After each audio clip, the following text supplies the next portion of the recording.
नमस्कार, म ज्योतिषी कल्की पोखले यहाँलाई मेरो कल्की पोखले युट्युब च्यानलमा हार्दिक स्वागत छ।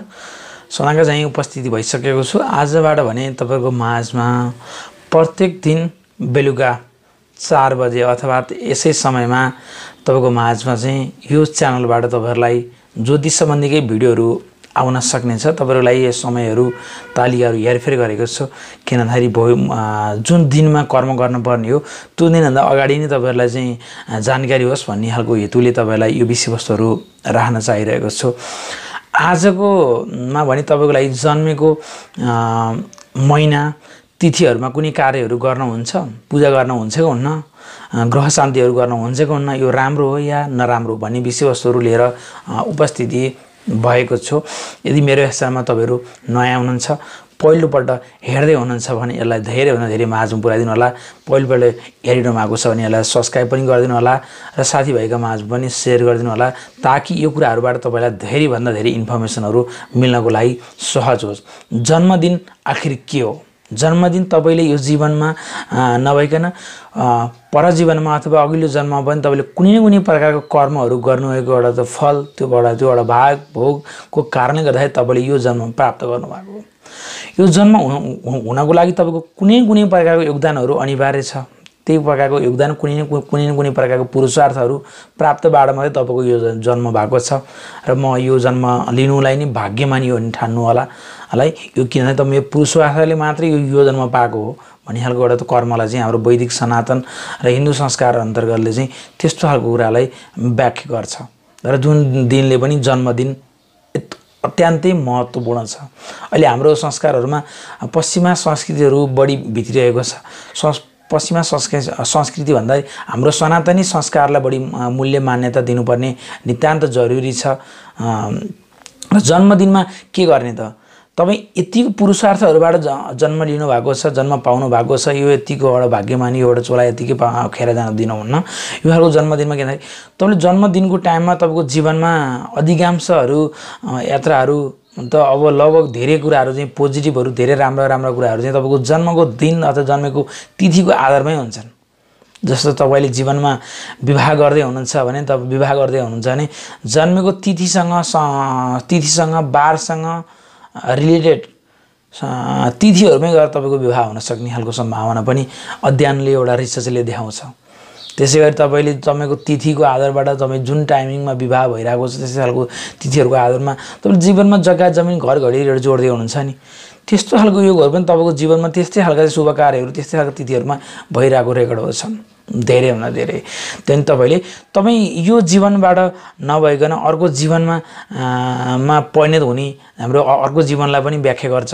अर्को जीवनलाई पनि सुख होस् शान्त होस् भनेको लागि चाहिँ कामना गर्नको लागि पनि तपाईले जन्मेको तिथिहरुमै तपाईले कुनै न कुनै प्रकारका महत्त्वपूर्ण कार्यहरु गर्नुपर्ने हुन्छ। जस्तो दान दक्षिणाहरुको कुराहरु हुन्छन्। हाम्रो सनातन धर्ममा दान दक्षिणाको धेरै महत्त्वपूर्णका तरिकाले व्याख्या गरेको पाइन्छ।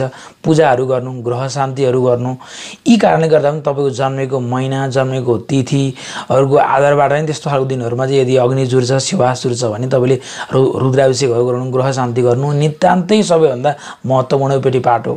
यदि अझ काठमाडौँ उपत्यका भित्र रहनु भएको नेवार समुदायहरुमा त सबैभन्दा राम्रो खालको एउटा परम्परा के रहेको छ भन्दाखेरि उहाँहरु आफ्नो जन्मेको तिथि दिनहरु आउन लागिसकेपछि 15-20 दिन अथवा 1 महिना पहिले नै उहाँहरु ज्योतिषीमा जानुहुन्छ र उहाँहरुलाई चाहिँ त्यो वर्षभरिमा ग्रह गोचरहरु कति के को शुभ चले शुभ अशुभ के कस्तो छ र के गर्नुपर्छ भन्ने कुराहरु उहाँहरुले एकदम धेरै भन्दा धेरै इन्फर्मेसन यो लिनुहुन्छ।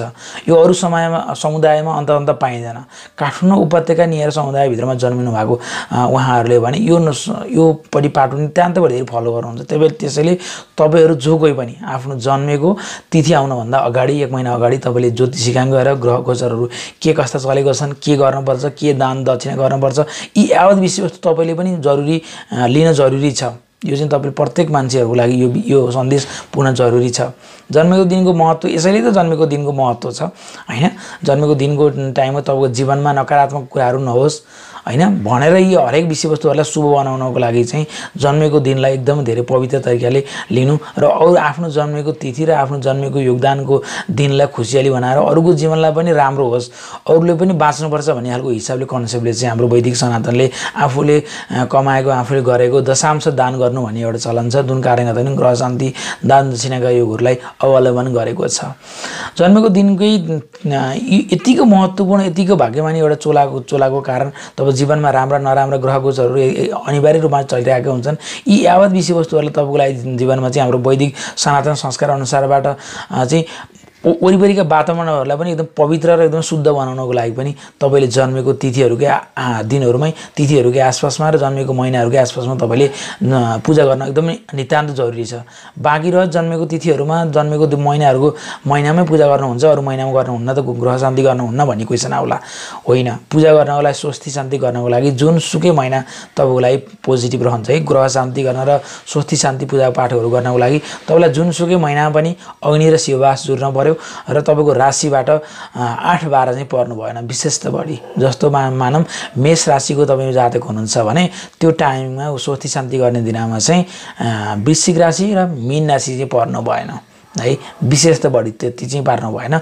अरू कुराहरू यहाँको लागि सबैभन्दा धेरै राम्रो रहन सक्नेछ। यदि उमेर पुगिसक्नु भएको महानुभावहरू कोही हुनुहुन्छ भने उहाँहरूको लागि जन्मेको तिथि अथवा जन्मेको महिनाको आसपास अथवा जन्मेको आफू जन्मेको अघिल्लो महिना आफू जन्मेको महिना घातक रहन सक्छ। उहाँहरूको चाहिँ मृत्यु भरण पनि यस्तो खालको टाइमिङमा आएर हुनसक्छ। एउटा अध्ययन र एउटा रिसर्चले के देखिरहेको छ, मेरो अहिलेसम्मको एउटा रिसर्चले के देखिरहेको छ भन्दाखेरि जो मान्छे उमेर पुग्नु भएको छ उहाँहरूको उमेर अलिकति एजिड भइसकेको छ भने उहाँहरूको लागि जन्मेको तिथि अथवा आफू जन्मेको महिनाबाट 12औं महिना आफू जन्मेको महिनालाई 1 महिना मान्न पर्यो हैन। त्यो खालको टाइमिङबाट चाहिँ त्यस्तो खालको रहन सक्छ। जस्तो म एउटा अलिकति यहाँलाई त्यस्तो खालको तरिका नेगेटिभ तरिकाले कन्सेप्ट नलिनु होला। यदि वैशाखमा कसैको जन्म भएको छ भने कि त उहाँहरूको जन्म कार्तिकमा रहन सक्छ कि त उहाँको जन्म चैतमा हुन सक्छ। आफू जन्मेकै महिना अथवा वैशाख महिना यी आसपासको महिनाहरूमा चाहिँ रहन सक्छ। तर अध्ययनले चाहिँ वैशाखमा जन्मिनु भएको जातकहरू चाहिँ चैत महिनामा बित्नु भएको पनि रेकर्ड छ। जस्तो मङ्सिरमा जन्मिनु भएको जातक कि त कार्तिकमा कि त मङ्सिरमै बित्नु भएको रेकर्डहरू छन्। हो, यस्तो खालको योगले गर्दा नि तपाईँको दिनलाई चाहिँ एकदमै पवित्र बनाउनको लागि ग्रह शान्ति होस् भन्नको लागि ल मन्त्रहरू जबेर तपाईँलाई चाहिँ ग्रह गोचरहरू अनुसारबाट वैदिक सनातन धर्मबाट आएका मन्त्रहरू उच्चारण गरेर हैन त्यो प्रकारका मन्त्रहरूबाट अग्निमा चाहिँ होमेर है त्यो खालको पवित्र तरिकाले तपाईँको जीवनलाई सुन्दर सुगम बनाउनको लागि जरुरी छ। जुन कारणले गर्दा पनि पूजा पाठहरू गर्न नितान्त जरुरी छ। अहिले हाम्रो अधिकांश टाइममा पश्चिमा संस्कृतिहरू भित्रिएको छ। जस्तो तपाईँ बर्थडे मान्ने भन्नुहुन्छ, दिनको आधारबाट मान्नुहुन्छ, तर केक काटेर लिएर आउनुहुन्छ जहाँ अन्डाको प्रयोग भएको छ। तपाईँ हामी एउटा जन्मिँदैदेखि तपाईँ हामी आमाको एउटा स्तनपान गरेर हुर्केको चाहिँ मान्छे र तपाईँ हामीलाई शरीरमा चाहिँ माछा मासुको आहारहरू त्यति धेरै पर्नु उपयुक्त मानिन्न। जन्मेको तिथि जन्मेको दिन यदि पवित्र चिज हो। अहिलेको पश्चिममा यो संस्कृतिले गर्दाखेरि जन्मेको दिनमा पुरै माछा मासुको यो भोजन लगाएर अरूको आत्माको एउटा हत्याको त्यो एउटा अंशहरू भोग गराएर हैन र त्यसपछि केकमा पनि फेरि अन्डा भोग गराएर अन्डा नलागिकन केक बन्दैन, केक फुर्दैन।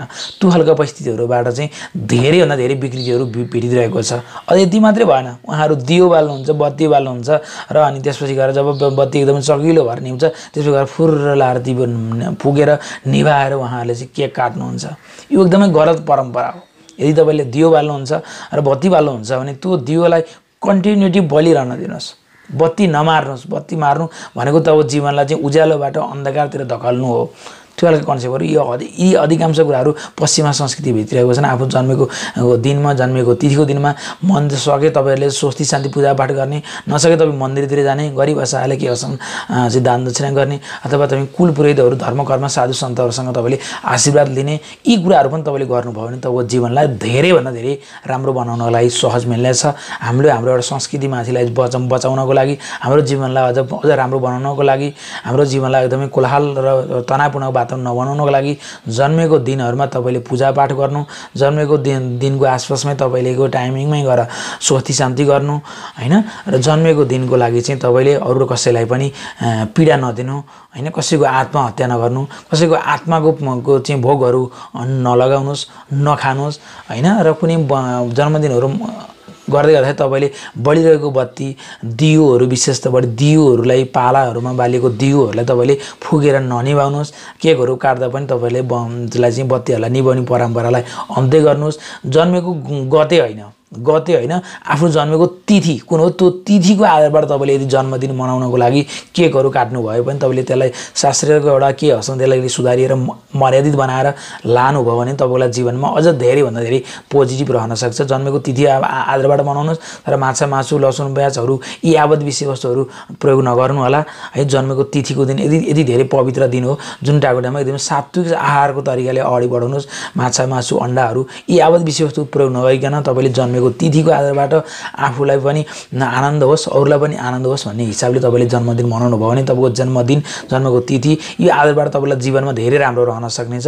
पूजापाठ स्वस्ति शान्ति गर्नको लागि जुनसुकै महिना पोजिटिभ रहन सक्नेछ। यदि ठुल्ठुला पुराणहरू ठुल्ठुला वाचनहरू गर्नको लागि चाहिँ विशेष प्रकारका साइतहरू हुन्छन्, विशेष प्रकारका महिनाहरूलाई मात्रै इन्डिकेट गरिएको छ, विशेष महिनाहरूमा चाहिँ गर्नुहुन्न भनिएको छ। ती कुराहरू बाहेक तपाईँले स्वस्ति शान्ति पूजापाठहरू यावत विषयवस्तुहरू गर्नको लागि भने तपाईँलाई जुनसुकै महिना पनि रहन सक्छ भन्दै म अर्को दिनमा तपाईँको माझमा अर्को नयाँ विषयवस्तुहरूका साथमा लिएर आउने बाचा राख्दै आजलाई म तपाईँको माझबाट ज्योतिषी कल्की पौडेल बिदा हुन चाहन्छु। हस्त नमस्कार, जय होस्।